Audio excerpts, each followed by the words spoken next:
New country. Well, newest country. The pouring rain and the new countryness of everything made it a little stressful to get in, but she's in, she's safe, we're safe. We docked and just slept for 12 hours straight. So today we're actually gonna go check out this absolutely beautiful marina.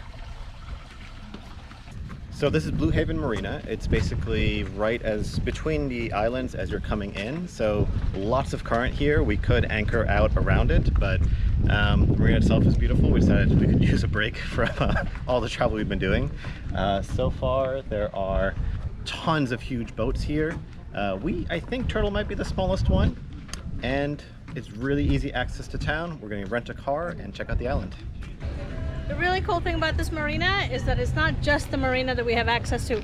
We have access to 2 resorts. One is right there behind us, and it has a huge pool and a gym and a spa on the side and just everything that you could ask for a resort. The other one, called the Alexandria, is I think 1 shuttle away. It runs about every 40 minutes or so. So just, yeah, 2 resorts. We're gonna go check it out later. It's a work day for Dave today, and he has a bit of catching up to do because we took some time off on our way down here. So while he catches up with work and gets work stuff done, it's a work morning for me. So I'm going to use some polishing material to polish all the stainless steel, starting at the bow. We'll see how far I get today before I get too tired of it. Got some jazz playing next door. Nice sunshine. I think it's time to get to work.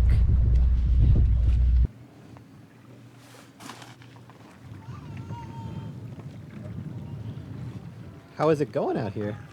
He's going very well. Oh, I wish we did this so. Like, the first week. Oh, I wish we did this 1 week after we bought Turtle. I mean, a lot of people say a lot of different things about the must-have tools on a boat, but a toothbrush, and a very, very cheap electric toothbrush at that, is like one of the best tools you can have. These are coming out really great. They're taking about 10-15 minutes each, so coming along. Shiny, shiny. Looks really good. Great job. Ice pop? Ice pop! Let's take a Labor union break time. Union break time. Looks really good. Seems like the Brasso is doing exactly what we want it to, and the side that's not visible right now is super shiny, so it's gonna take a lot of leg work, hand work, but it'll be really nice at the end of the day. For now, time for lunch. So one of the biggest things that kept us from really having Turks and Caicos in our original path to Curacao was because no cruiser that we'd met had been here, because either it was what we heard was too expensive, and also pets. So they have a pretty strict pet policy, so a lot of our friends who had pets couldn't make it here. But the first part we had to test out, so we had to see what the actual cost of being here was. The first is really cost of living. So we are here on our boat, and if we had anchored out about 100 feet away from here, it would be free.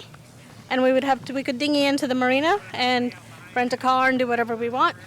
But we decided to stay here, so that's costing us about $100 a day, as opposed to any hotel room on the island. So we actually looked this up, and there are only 4 hotels that you can stay on this island for under $500. So the marina, the Resort?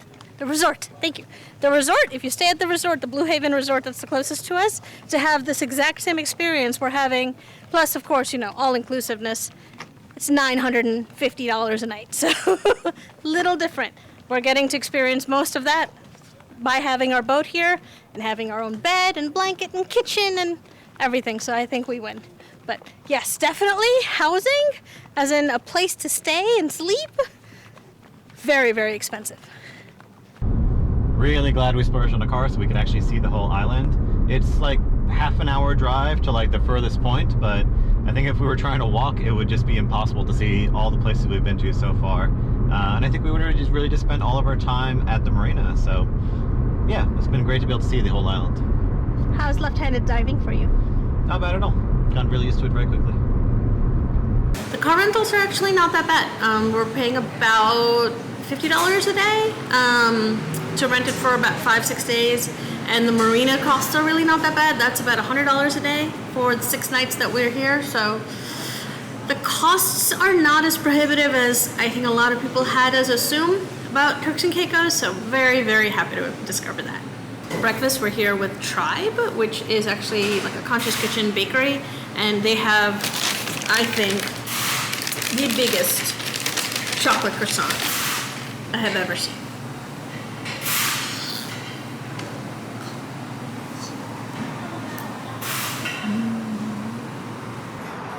If there was one place we could eat every single day, if we were ever stuck forever in Turks and Caicos, it would be this place.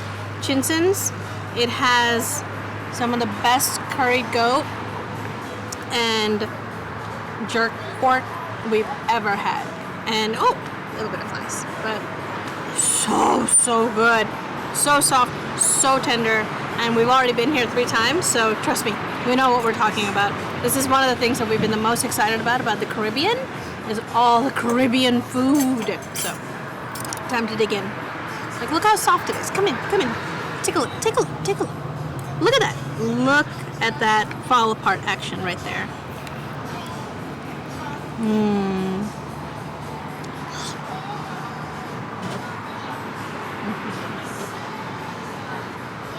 Stopping here at the Graceway IGA, which is a big supermarket that they have, probably way bigger than the ones we've seen in the last few weeks.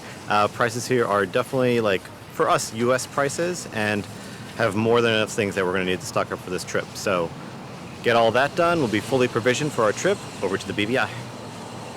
So unfortunately, while we're having all that fun here in Turks and Caicos, we also need to figure out what we're going to do about our fuel issues. So feels like deja vu. I know last year we had the same kind of video where we pulled out our tools again and we opened up our fuel tank to try to see what the problem was. At the time we thought it was maybe the fuel lines. We replaced some of them. We still may need to go through and replace the rest of them, but what we think might also be happening is that there is an inspection hatch on the top, which I can show you over here. And this inspection hatch has this black material here that kind of creates a seal, and it should be a diesel-proof material, but this does look pretty old. So maybe that is slowly degrading at this point. Let's open it up, take a look, and maybe that's the issue. Look at that. That's so weird that we have dirt on the end of this. Not sure where that's coming from, but I think we have to keep going. While Dave tries to figure out the fuel issue, I am also dealing with the slightly immediate issue of marina life. So when we're on anchor, we have all the privacy we want. We're not that close to any other boats, but here we've got foot traffic going on either side of us constantly. So especially at night when the lights are on in here and it's dark outside, people can see in really easily. So the idea is to just make some really simple curtains really quickly. I think it's going to be pretty straightforward, and got the fabric out, measuring it out, and throwing it onto the sail right. So hopefully by the end of the day we have 8 new curtains. Alright, so tank is open. Inside the tank looks good. Like there's almost no dirt inside, but this is the material. This actually just came right off. So if we look at this is the sealing material we use on our lid, and this is just ripping right off like that. So I think it's at the end of its lifespan. If I pull on it just a bit, it snaps right apart, and you can see there is grit on my fingers already. So I think this might be the culprit. So we're just gonna rip all this off and clean this up and replace it with our brand new Buna end material that we bought like a year ago for this purpose. We've made a hole through the Buna. Now we're just gonna put a bolt through it, make sure that everything's lined up and happy. There we go. And so basically we're just kind of pre-making these holes so that we can get all these through. And once we're done, we should have all the holes in the correct spots on the Buna, and then that just goes on top of the tank.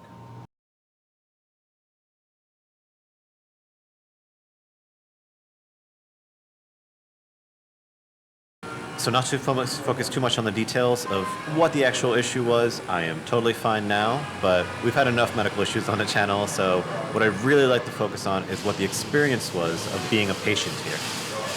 And so it was a nice medical center right in the middle of a very beautiful area, and really it was just 2 visits, one to get the initial checkup and some medication, and a second visit for the ultrasound. And the first was $120 for a visit, just straight up cash, no insurance or anything like that.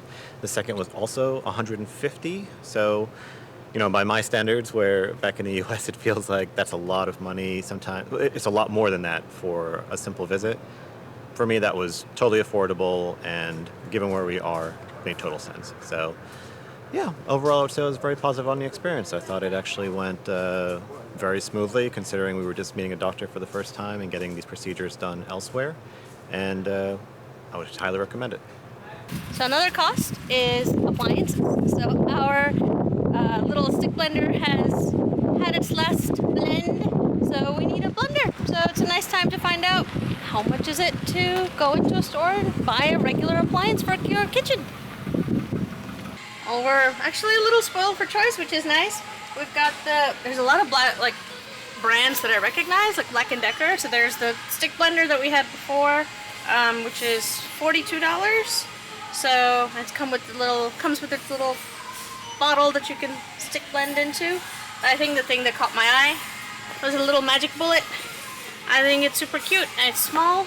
It's more of a blender that we're looking for. It's slightly stronger than the stick blender, and it's $100. So I forgot to do any price matching back home on like Amazon, but we can't get Amazon here, so don't really have that choice. And they've got sort of your basic house big blender, which would be very nice, but in that case I would just get a Vitamix. I think this is a nice middle town, so yeah, if you need a blender and you can come to the store and have a ton of options, spend about $100, you get a little magic bullet. We found these hammocks at the resort, and they are an amazing way to spend our sundowners.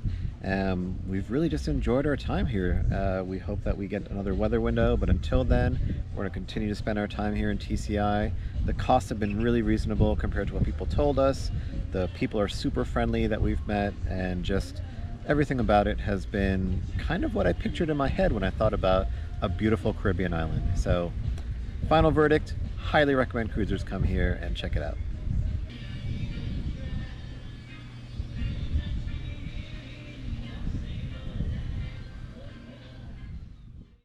A big thank you to our Patreons, Madi and Chris and Justin Fagan.